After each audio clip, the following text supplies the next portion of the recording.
Hello, and welcome to the Writers and Illustrators of the Future podcast. This is John Goodwin, your host. This podcast is dedicated to the aspiring writer and artist and will provide inspiration and tips from top professionals in the field. If you've been listening to this podcast or are new to it, I thank you very much. I would also appreciate if you took a moment to follow it on whatever platform you use to listen to your podcasts. Writers and Illustrators of the Future is one of the longest running writing competitions in the world, now celebrating 4 decades of providing a helping hand as initially conceived by L. Ron Hubbard. I also want to let you know that Writers of the Future volumes are available in bookstores throughout the US, Canada, the UK, South Africa, and Australia, as well as through all major online retailers.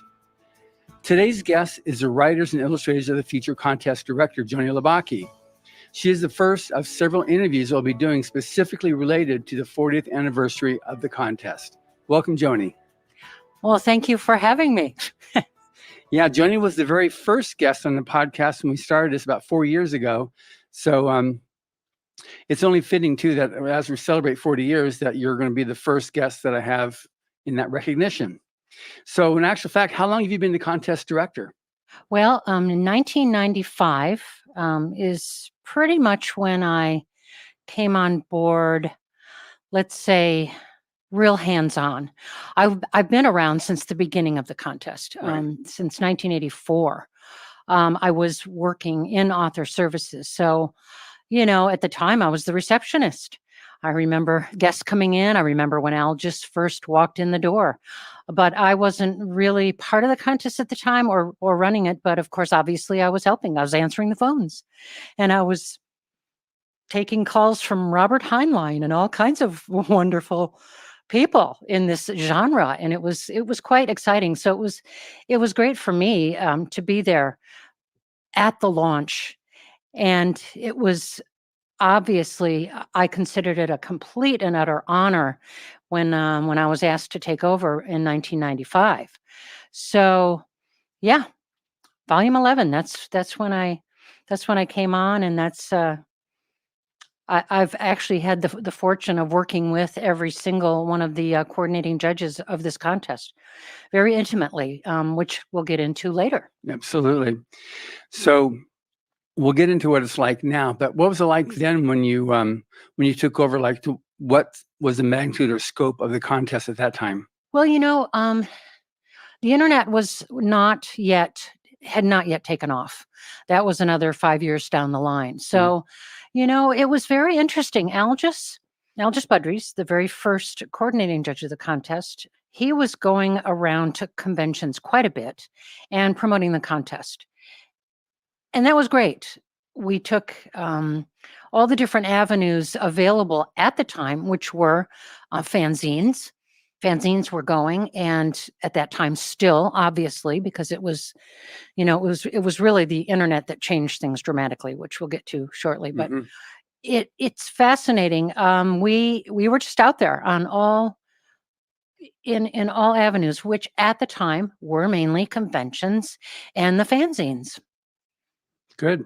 That's true. And I know with Algis, because he was working out of the offices here as well. That's right. As the coordinating judge. So he himself was a very famous editor and was one of the first ones that actually recognized Stephen King. That's right. As an author. So Algis had a very distinct love of L. Ron Hubbard, love of the contest, and love of the legacy that he saw that this contest would provide. Can you talk about that a bit? Algis was such an amazing person. Just as a person, he was just outstanding. He was charming. Everyone loved him. I don't ever remember a person not liking Algis Budrys. Mm-hmm. You know what I mean? He was that kind of guy. Yeah. And he was a brilliant writer. Rogue Moon, my God, what a story. But anyway, and a brilliant editor, obviously, yes. In fact, he is the person that Stephen King talks about in his book on writing, that, hey, this is the guy that actually gave me encouragement. And that's, of course, what this contest is about. And I think that's one of the reasons why Algis was chosen as our first coordinating judge. He had everything going for him. He was brilliant. He was a very kind person, and he loved mentoring people. Mm-hmm. loved it. He knew everybody in the field too. Everybody knew him. He knew everybody. And he was well respected by all writers. I mean, there wasn't a person, like I said, that didn't like Algis Budrys. There was nothing to not like about Algis Budrys. He was encouraging, and he was also very fun to work with. Yeah, he was just funny, witty, and came up with bright ideas and like, hey, well, let's do this. Let's try this. I mean, he was open to suggestions. He was open to pretty much anything. It was great. He was actually, yeah, quite fun to work with. That's great. And Yeah. then following Algis, it was Kathy. Katie Wentworth. Yeah, Katie Wentworth was one of our winners from Volume 5, and she came out of the gate running. She did well. She had novels out. She was co-writing with Eric Flint, and she just also had. This is a key thing about our coordinating judges, and all of our judges for that matter, is that she cared about people, and she loved being a teacher, and she loved mentoring. You have to have that innate, I want to help others. She was a teacher. That was her pattern life too. That's right. And she jumped at the chance to be the coordinating judge. It was, and she was perfect for it. She was absolutely perfect. And it was right. I mean, when Katie hit, we did have the internet at that point, and things were taking off more, and we got more and more. See, here's the interesting thing. Katie and I actually sat down one time and we're like, what else can we do to encourage people? And we came up with just increasing a bit the honorable mentions and we actually created the silver honorable mention category. That didn't exist before. We were sitting down, we were just having one of our little brainstorm sessions, like, what can we do? How can we get more people interested in the contest? And it was like, well, of course, writers love the encouragement. They love to get feedback too. So we thought, okay, well, let's do that. So we created silver honorable mention, and that was one of the key things that KD and I initiated, and that turned out to be very good because it really helps a writer to know, okay, am I improving? What's happening with my skill set here? What's going on? And even though, people have asked me forever, and they still ask me to this day, can I get a critique? And I go, I'm so sorry. We can't critique all the thousands of entries that come in. We just can't. So, but the fact that you did get this acknowledgement definitely says you've got talent. There's no question you have talent. If you're getting honorable mentions, silver, and if you're routinely getting that, you can even, we've even had people get all the way to finalists, and then the next quarter they have a reject, and they, like they're doing their nut. What did I do wrong? And it's interesting because I say, you know what? The thing you have to do is just keep on going. Okay, so that one for some reason didn't click. Well, guess what?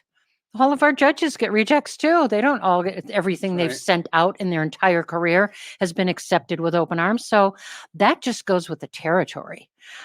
And people are starting to get that idea. And the ones that are really on board with us and are following are, currently, we have so many avenues to give people information. We've got our online workshop, which is amazing. And then we've got the blog, and we've got this podcast, which you have so many people on this podcast. It's incredible. Anybody, I just want to give a shout out for it, because literally, boy, you got a question about publishing? Go to this podcast. You'll find the answer somewhere.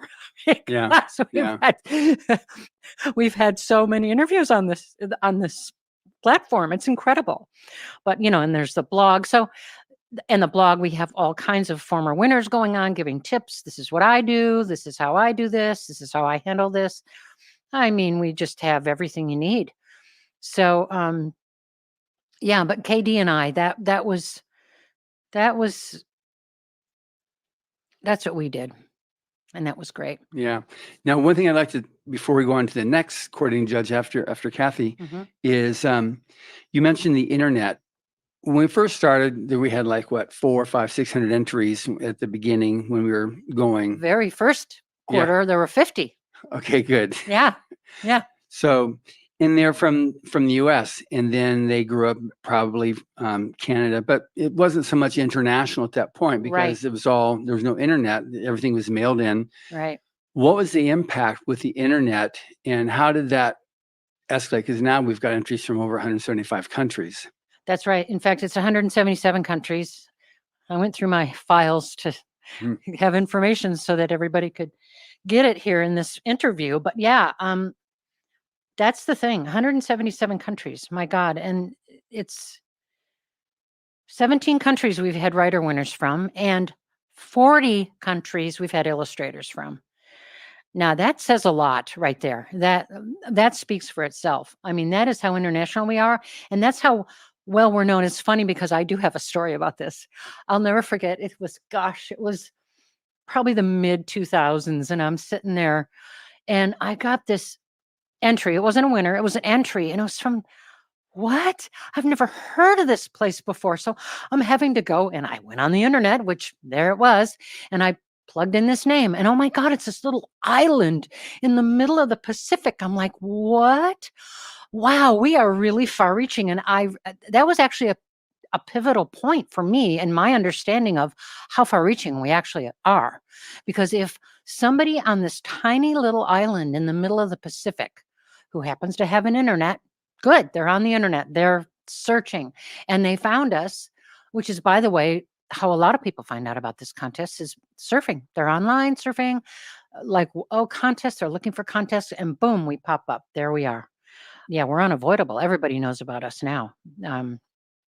But yeah, so that was really the point for me when it was like the real eye opener, like, oh my God, here we are. And then, we've been keeping notes and records all these years on just how far we are reaching. And it's phenomenal. I mean, there isn't a place on earth. In fact, people write to me, I'm a foreigner. Can I enter? And I go, as long as you live on planet Earth, you are eligible to enter this contest. And that's really the way it is at this point. Yeah.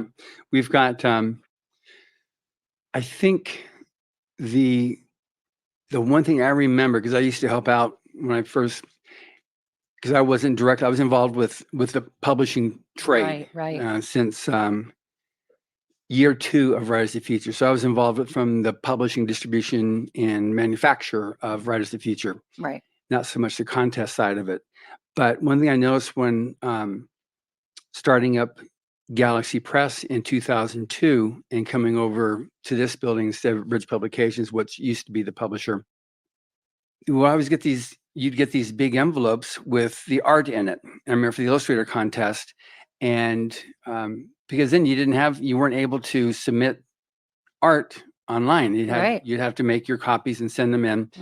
And it was a real problem, and it was a problem because the adage of the poor starving artist, it's not a joke, and to come up with the money to make the copies and all that postage and then ask for it to be returned and providing that return postage, it automatically was a barrier to a lot of artists and some authors too, to be able to submit their story, because you also had to make copies of it. That's right. And submit it.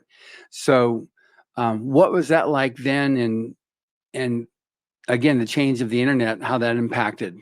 Well, I'll tell you right now, with the thousands of entries that we get, that it would be impossible to do that.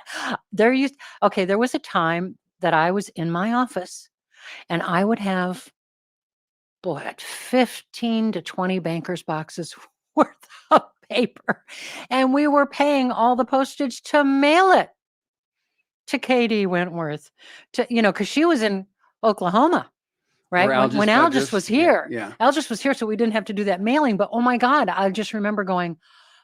In fact, I took a photo once. It was like, look at what holy moly, look at all these pieces of paper that we have here. So definitely, it wouldn't even be able to be done at this point if we didn't have the internet and we didn't have it, and we didn't have the online aspect of it now, because now it's just pretty much all computer. I still get people. We still have entries. that are paper, but then I just scan them. I don't mail anything to judges anymore. I just don't even do it. I don't have to Right. because it's all digitally done now. I send the stories themselves digitally, even the ones that come in, I scan them so that I can just, digitally send them.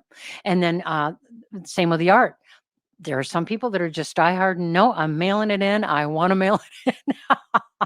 You can imagine they're just mostly older people that still are, that's what they want to do. Like, hey, I'm not going to stop that. I'm not stopping anybody from entering. But do you want to make a plug for using the portal that's existing on I Rise sure of the do. Future Oh and my Rise of the goodness. Future to enter? Because Yes, it adds so much it does. needless additional work. That's true. So here's my big plug. So yeah, I implore you all to please use the portal. Guess what? It's so easy. It's very simple. And if you have trouble filling out the form and whatever, you can always call me or you can always email me and go, I'm having trouble with this. Please. But you have to explain to me what it is going on. Otherwise, I have to write back, tell me exactly what's happening. Yeah. And that's why sometimes phone calls, which I don't mind, by the way, I love talking to people. Maybe you've noticed I love talking. I have no problem talking at all. Exactly. I love talking to people. Yes, yes. But anyway, so yeah, do it. And it's right there. It's right on the home page of our website. You just click on enter the Illustrator contest or enter the writer contest. Boom. And when you click on that page leads you to the rules. That's another plug I want to give. Read the rules, please. Do read the rules because they are meant to be followed. And you will get disqualified if you don't follow those rules. And they're pretty simple. And yeah. The ones that are most cause of being disqualified are? From not following rules. Yeah. Mainly leaving your name on it. That's the biggest one. If you leave your name on that manuscript, you have to understand something. First of all, let's go back to the very beginning. And L. Ron Hubbard had very, very strong stipulations on some aspects of this contest. And one of the main ones is the fact that it's anonymously judged. It's very key. It's very important. And the reason why is because he wanted to circumvent the problem of who you know, who you married, or who you paid off. It's not that at all. It's solely based on your talent. It has nothing to do with your gender. It has nothing to do with your race. It has nothing to do with your creed. It has nothing to do with anything except the quality of your story. So you're putting your name on there. First of all, what if you're semi-involved in this field and you've met some of our judges at conventions or whatever, you leave your name on there. Well, they're going to know who it is. Well, there you go. No more anonymous here. So that's why we're very strict about not putting your name on the manuscript. And don't worry. And our judges will even. Yeah. Our judges will go, you know what? I know who entered this. I know who wrote this, so I can't judge. In fact, I just had that just last week for grand prize, believe it or not. I had two of my judges were the teacher of one of the first place winners. They're sorry, we can't judge. We know we're going to know, even though we don't know the name of her story, we'll recognize her style. Yeah. So we can't judge. And that's what happens. It's yeah. Brandon had to recuse himself from judging when Darcy won her story. I can't judge. I know who this is. That's right. So the judges take this very seriously as well. They really do. They absolutely do, and rightly so, because they know and they actually understand and they value that. And I get a lot of comments from contestants, and that is one of the key things they love about this contest. Wow, it's really based on talent alone. It's not an insider job type scenario. It's just not.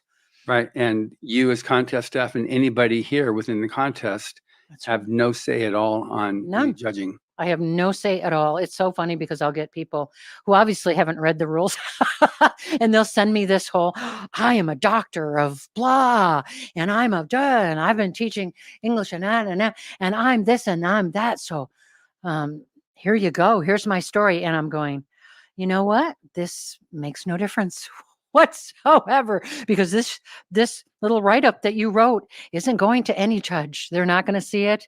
They're not going to know, and that's just Yeah. the bottom line. So that's why it's really important. And it's funny because I've heard random people in conventions, random writers having nothing to do with this contest, tell people in the audience, read the rules. When you enter a contest, read those rules. They're there for a reason. Yeah. They're not there just to have something to do. Yeah. They're actually there for a reason. So Yes. read the rules wherever you're submitting to. If they have rules, follow them Yeah. to the T, because that's right there is a very key element. Can you follow directions? Yeah, exactly. And another thing too I've heard that's come up is great stories, but no science fiction or fantasy element. Right. Yeah. And that's really important. And yeah, for the and it really is a 17,000 word limit. That's correct. It sure is. And here's another thing. Let's say, for example, that I'm really fantasy or sci-fi is just not my thing, but I'm pretty sure I could write them. Go ahead and write one. Hey, we're willing to launch a career. We don't care what genre. We'll launch a career. In fact, Jo Beverly, gosh, Jo Beverly had more New York Times bestsellers than any winner we've ever had. And she wrote historical romance. That's what she ended up doing. Now, she didn't write historical romance to win this contest. She knew better. She was like, okay, see, she had some intelligence. She went, oh, here's a great contest that could launch my career. And she was right. It sure did launch her career. She won every award in that whole field. And she ended up, that's what she wanted to do. She went, this is really my thing. But she wrote a beautiful fantasy story to win this contest. Gorgeous. Yeah. Right? And that just showed her, I actually also know a lot of our entrants that this isn't the only genre they want to write in. Great. We're easy with that.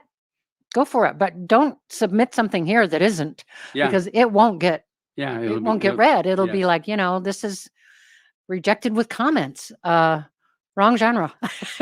Yes. Yeah. Well, we've got a form letter that comes out now. Something's rejected, so you violated any one of these. That's right. That's right. And this is actually a fairly new category, and that is rejected with comments. And rejected with comments is better than a flat reject. A flat reject is, just keep working on your writing, right? Yeah. Rejected with comments means, oh, you've got talent. You just have a problem in one of the following categories, blah, blah, blah, blah, blah. So for anyone getting rejected with comment, don't go cry in the corner at all. Don't do that. At least if you do, not for that reason. Yeah, right. Exactly. Yeah. All right. So now, and just I want to touch on the illustrators too on this. So on the illustrator reject, the most common reject on that, because we talked about the writer reject. So is this similar thing of names on their art? Name on the art, but not the genre. And the other thing is illustration. This is really key. Don't send a bunch of portraits. Don't send us 3 portraits. That's not an illustration. That's a portrait. Right. Illustration actually is something that's, and what we're looking for in this contest is illustration gets you to want to read a story. There's some action, there's some element, there's also some questions that your illustration, like, okay, here's a perfect example. You could have a really cool looking African person, and they're just standing there in a pose. That's a portrait. Now, if you have an African person and they're reaching out, but you can't see what it is that they're reaching for, and there's some action or element, and the person's reaching for something, and that's an illustration. There's something happened. There's action happening, right? There's elements, and there's like, oh, what's going on there? See, that's the whole point.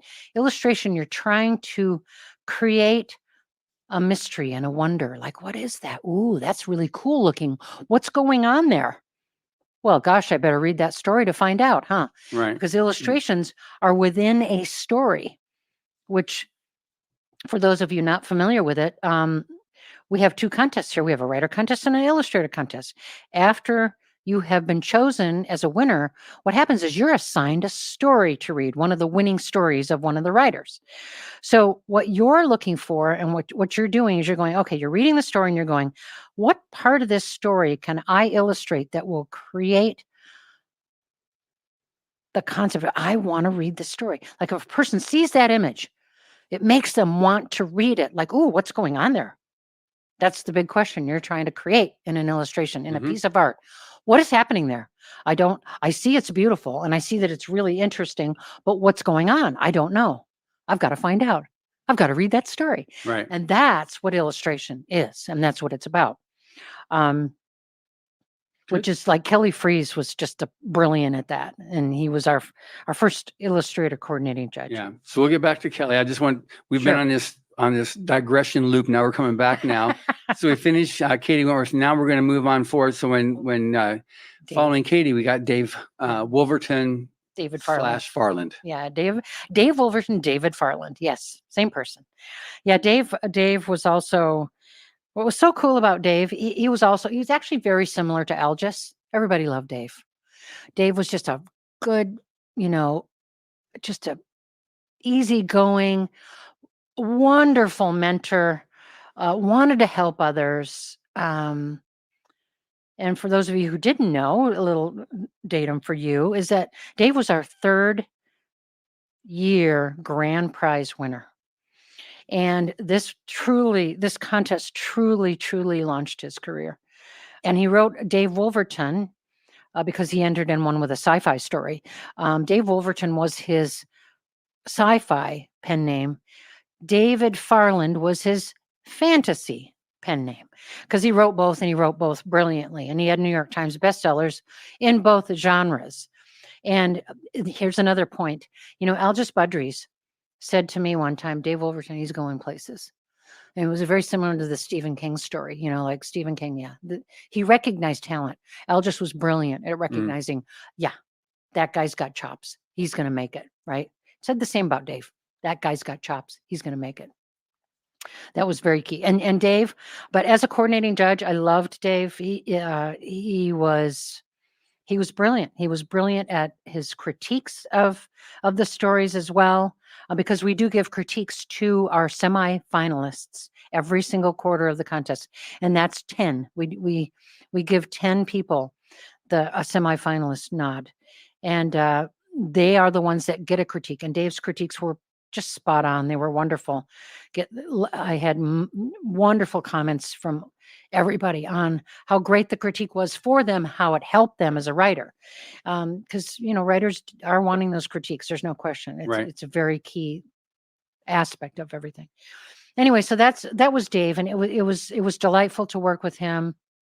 He was fun. He was very similar to Algis, witty, fun to work with, on top of it, and just really, really caring. Good. Yeah. Yeah. One thing about the thing of the critiques and how it helped people, there was that story from Rob Sawyer, how he was given the critique from Algis that gave him what he needed to correct one of his short story entries, turn into a novel, and ended up disqualifying him from the contest as a pro author now. Yeah. And let's talk about Kevin J. Anderson too. Same thing, right? Entering the contest 13 times. Never won because Algis kept critiquing him. Do this, do that, do this, do that. Boom. Okay, ineligible. Yeah. So we have launched quite a few careers, and that's another thing. I get very excited when we do launch careers, like we'll get guys, Joni, I've pro'd out. I can't. And thanks to you guys, I've pro'd out. I can no longer enter this contest. And that's, to me, that's a win too. That's oh my God, here we are accomplishing what we're accomplishing. Yeah. And a lot of the people I've had as guests on this podcast are past winners who've gone on to very successful careers. But also I've interviewed people who, like I said, pro'd out, and they've either become judges, or they've gone into their own careers, and I've interviewed them to find out that, oh yeah, I was, I entered the contest. Like you mentioned, I think you mentioned Hugh Howey. No, not yet. Not yet. Okay, we'll get to him. But anyway, he's a judge. But then when I interview him, he says, yeah, I entered the contest. And I go, whoa, Wow. Yeah. Brandon Sanderson entered the contest. Yep. It's like there's a lot of people that that have done that. Okay, so then we've gone from Dave Farland, and now our coordinating judge. Jody Lynn and I. Again, here we go. We just have this wonderful way of selecting these marvelous people to be the coordinating judge. Yeah. The pay it forward type. She's marvelous also with her critiques. People love her critiques. Yeah, she's Jody is so read. She's amazing. She can go, this story reminds me of, and then she'll mention some novel published in 1969 right, that I've never heard of. I think this is it comes from there. Or she'll go, this writer's from Australia. I can tell this writer's actually from the North. This writer's a Southern. I mean, she's got an uncanny ability to figure out where someone is from. I'm not saying she does every single person, no, but she can go, yeah, you know what? I really see this style. So Jody's marvelous. She's also very caring and very, the pay it forward mentality. Oh, she's got it. She's totally got it. I remember when I first met her and started working with her, this was at DragonCon. She teaches the writing track there at DragonCon, and started talking to her, and I read one of her books. I think it was Magic 101, and real fun. She likes humor. She's really good at humor and very upbeat. And one thing that I really liked about her, because both she and Bill Foster came to our booth and we talked about it, and I said, I'd like you to be a judge. And they said, okay, we'll go back, talk about it. They came back again at the end of the show. Okay, I'll do it. Bill said, no, I won't. I'm the guy in the background. I'll help you however I can. Jody's the one there. But the thing about, I guess, all of our judges is that, and especially the coordinating judges, they dig the PG aspect, the PG and G aspect, and you don't need to have the R and X storytelling to have a good story. That's not what this contest is. That was never the intention by Owen Hubbard. And so in the rules, we don't have, there's no extreme violence. There's no sex, no sex on the page type thing. And, it's totally okay that, they looked at each other and knew it was right. As the big hot sex scene. Not quite that G, but nevertheless, we don't need, the explicit part isn't part of what Writers of the Future is. Right. Exactly. You don't need that. And we sell a lot of books to military who you think, oh, they just want to have the super violence and the super sex. Nope. No. They want good stories. Good stories. That's exactly what we're looking for. So and I'm not making a judgment on those types of stories. It's just they're not Writers of the Future stories. That's correct. That's not what we do, So find your market. And that's an important thing is find your market, know your market that you're wanting to write for, and then do that, because you're going to get unduly rejected if you send the wrong story to a market. Anywhere you go, you're going to get that reject. It's just not, with Rise of the Future, any place you send, what do they publish? Submit those kinds of stories. If they ask for, if there's a story call and they ask for a story that's about red golf balls on a blue planet, then you're gonna have to do that, because if you write a story about elephants swimming in the ocean, it's going to get rejected no matter how good the story is. And just like with us, if you write a story that's not science fiction or fantasy, that's R-rated, X-rated, it's just not going to make it, no matter how good it is. And you'll get one of those, what'd you call it? The rejects with a comment? Yeah. Yeah. That's right. All right. So now, so that brings us up to current with our writer judges. Now we've got the illustration. You mentioned Frank Kelly Freeze, who just an amazing man, just a super talented artist. So let's start with him now, as he was the first coordinating judge for the Illustrators of the Future. That's right, Kelly. Oh my God, he was, again, just, I called him the little Santa Claus, right? He was so jolly all the time, and very, very small guy, a very slight guy. But oh my God, I mean, he was just a genius. Seriously, his ability to illustrate, I gotta say, was just unparalleled. The guy was, he would morph into a different style almost to do an illustration of a story properly, and that was that was to me, that's what stood out for me, but also, again, I'll never forget there was, we would do, our event here at Author Services back in the early days, and our awards ceremony and the other and everything else. And we also had a show going on, which was L. Ron Hubbard's stories. And the neighborhood people used to come by and come to our shows. And one of them happened to be an illustrator. He lived just up the street here. And I'll never forget one time Frank Kelly Freeze and his wife Laura came to one of our shows, and this guy was there. And so I introduced him because I knew this is a neighbor. He's an illustrator, aspiring illustrator. And he knew that Frank Kelly Freeze was connected to us. So I said, "Hey," and I introduced them. And to watch Kelly talk to this kid and encourage him, and the kid even had some of his art with him. And Kelly sat down and just kind of went, "Oh, this is great." He brought up all of his really good points, this guy, and the way he suggested, "Now do this and try this and blah, blah, blah." And it just melted my heart, Mm-hmm. right? Because he really, he spent a good half an hour with this kid who was a nobody. Mm-hmm. Just that, hadn't made it, was trying and really wanted to be an illustrator. And Kelly spent literally a half an hour with this kid going over his technique and do this. And, "Oh my God, you do this brilliantly. Now try." It was just, I almost cried. It was just the sweetest thing you've ever seen. Right. And Kelly's, he was just so into it. You know what I mean? It was just like, we're so focused on this kid. And I was just like, oh my God, this contest is sure in the right hands with Frank Kelly Freeze. That's a fact. Yeah. I remember one time talking to Frank or Kelly, and because he always wore a jacket and a tie, he was always dressed up. And I said, why do you do? Because I'm also a suit. I always like wearing a shirt and tie and a jacket. And sometimes people will joke, "Oh yeah, he's still wearing a tie. It's midnight," And I asked him, "Why do you do that?" And he says, "Well, to me, it's important. My friends are important to me, so I want to look presentable to them to grant them as much importance as I can. So for me, I want to dress up, in their presence."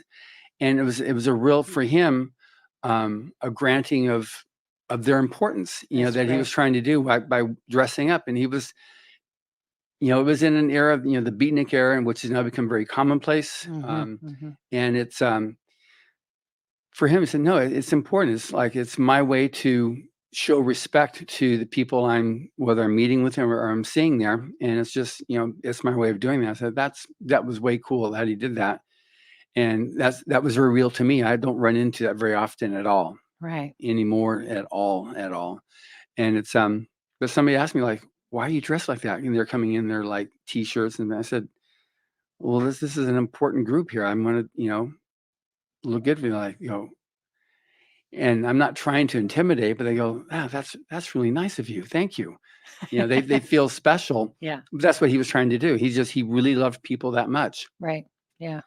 All right. So then Kelly passed, and then. Yep. In 2005. So then Ron and Val Lindon came on, and they, again, a real pay it forward, totally pay it forward, caring about these kids. And I got to say, it's. And you use that term kids loosely. I do. I very loosely. Several of these winners have been older than I, but they're kids to me.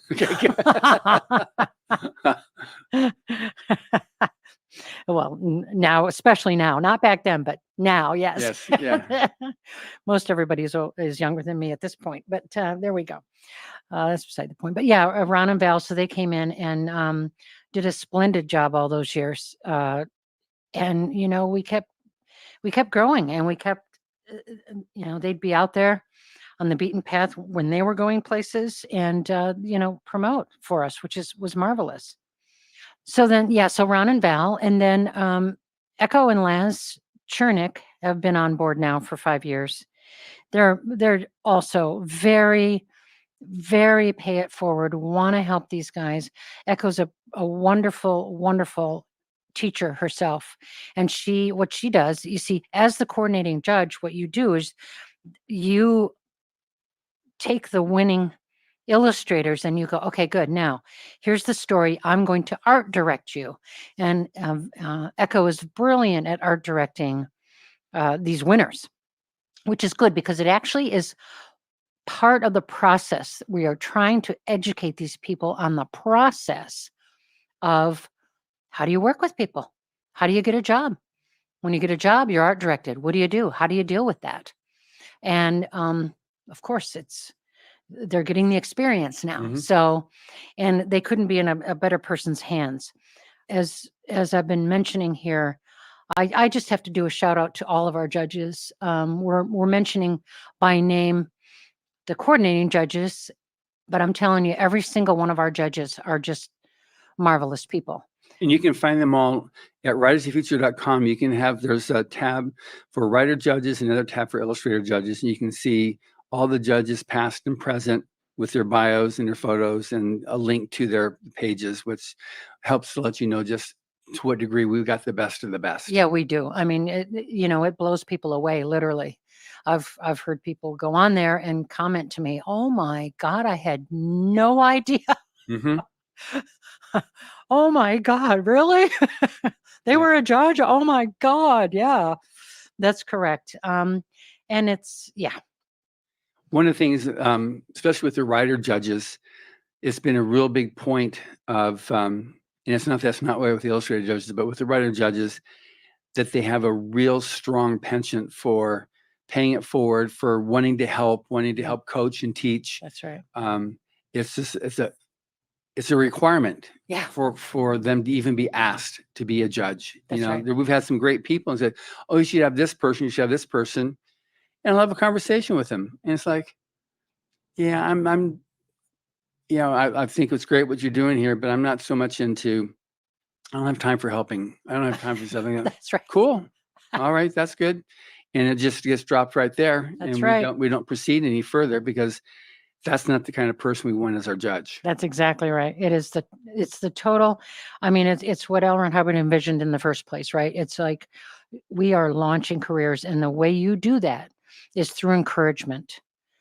Through encouragement, through how can I help you? I mean, that was L. Ron Hubbard's life, helping others. Like, how can I help people? And this contest is how can I help writers? How are illustrators helped here? It's just beyond. And that's why there's nothing like it. Right. There's nothing like this anywhere. Not to the extent that we go to, empower people with information and knowledge. Mm-hmm. Education. It's education. How do you do this? How do you become a pro? How do you work with people? How do you enter a contest? Yeah. And I've had several judges also comment to me that they really respect L. Ron Hubbard for having created this contest and continuing to endow it so many years after his demise, that 40 years and going strong. That's right. That's exactly right. Yeah.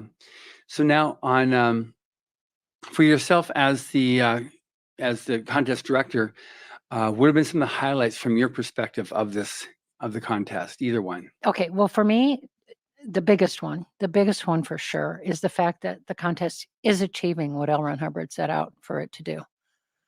It is. Mm-hmm. We're doing it. We're doing it on a daily basis. The fact that, we have 16 winners have become New York Times bestsellers, with 41 New York Times bestsellers, actually, that's incredible. I mean, that's phenomenal. Tell me another contest that has done that. It doesn't exist. Mm-hmm. This is the pinnacle. And this is, I think, that's what makes me most proud. And to me, that's the biggest highlight, is that we are literally fulfilling L. Ron Hubbard's vision to launch careers. And God, we're doing it from the, oh my God, okay, so these are New York Times bestsellers, but just because you're not a New York Times bestseller does not mean you're not successful. We've had plenty of hundreds of other writers who've gone on with marvelous careers, had all kinds of things written, published, blah, blah, blah, that, illustrators. We've had like 2 of these New York Times bestsellers are illustrators, for heaven's sakes. I mean, because they're just out there and they're so big. Actually, 3, I should take that back. It's Sean Tan and B. and now Kirby Fagan. I mean, just this year, folks, we've had 2 new New York Times bestsellers just this year. So it doesn't stop. It doesn't stop. Good. So any of your other Oh yeah, I have more personal things? Yeah. So the other thing that was such a highlight for me was our acceptance at NASA. I had this idea back at volume 11. Let's go to NASA. Wouldn't that be cool? Because Apollo 13 had just come out and it was like this huge movie, blah, blah, blah. And I thought, wouldn't that be really cool? And lo and behold, it's like open arms at NASA. What do you guys want? What do you need? Yes, we know about the contest, of course. What would you like? And literally, I got anything I wanted. I walked into NASA. I'm like, oh, I really love Meatball. Meatball's their logo. The NASA logo is called Meatball internally, just in case you didn't know that. So yeah, I'd like Meatball. Can we use Meatball? Like, can we put that on our, because we're going to have this panel, we're going to do this. And during the event, wouldn't that be really cool? Sure, whatever you want. What else do you want? Well, you know what? Tell me, who's your best astronaut speaker? Oh, Story Musgrave. Oh, great. Can I meet him? Sure, of course. I mean, it was like whatever I wanted, I got. It was kind of like, is this really happening? I was pinching myself the whole time going, this is unreal. Oh my God. And they were like, yeah, we know. Absolutely. We know who L. Ron Hubbard is. Absolutely. We know who all your judges are. We read them all. That's right. We're all readers. So yes. And so, we did that for 3 years in a row. We went to NASA 3 years in a row. We were twice in Houston and once at Kennedy Space Center. Special guests of a shuttle launch, special tours. I mean, I felt like the Queen of England. It was crazy. It was absolutely like, wow, this is quite something, right? And so much so, I mean, Story Musgrave loved us so much. He asked me, can I come back? This is like, and so he came back that was volume 11, by the way. When we released volume 11 was at NASA. Volume 20, Story came back. He's the only person that's been a keynote speaker. And just for those of you who don't know, Story Musgrave was the commander of the space shuttle 5 times. He's the actual guy that fixed the Hubble telescope. Quite a revered astronaut, in fact. I remember, I'll never forget when I went to my meeting with him at NASA. I sat down at his desk and we're going over blah, blah, blah. And I said, in the event and blah, blah, blah, explaining to him. And he goes, would you like some other astronauts to come? Sure. Yeah. So he gets up, he goes, I'll be back in 10. Comes back 10 minutes later. Okay, so I have 5 astronauts coming to the event with their wives. They were so excited down there and it was great. So for the next 5 years, anytime we went up into space, oh, but that guy was at my event. Oh, that guy. Oh, yeah, that astronaut. He was at my event too. Oh, yeah. Oh, my God, that guy was at the Writers of the Future as well, right? Because we did the event at NASA itself, which was a lot of fun. The judges talked about that for years and years and years. It was like, oh, my God, NASA was so much fun. And it was because we were treated like treated like royalty. And in their eyes, I guess we were, because they're the dreamers. And that's what I realized. Hubbard talked about this too. Sci-fi writers are the dreamers. They're the ones that dream up the ideas. Like, oh, maybe we could do this. Oh, well, let's try this. And hey, and that's I twigged on it. I went, oh my God. Of course, L. Ron Hubbard thought of this. He was like, of course. Yeah, it's a no-brainer, right? Yeah. So that blew me away. That totally blew me away. And one of those funniest things too is you talk about this thing from the perspective. I've talked to like Tim Powers and seeing him with Janet Voss or with one of these astronauts, and they're just kind of like gaga. They're just totally like fan geeking out type thing.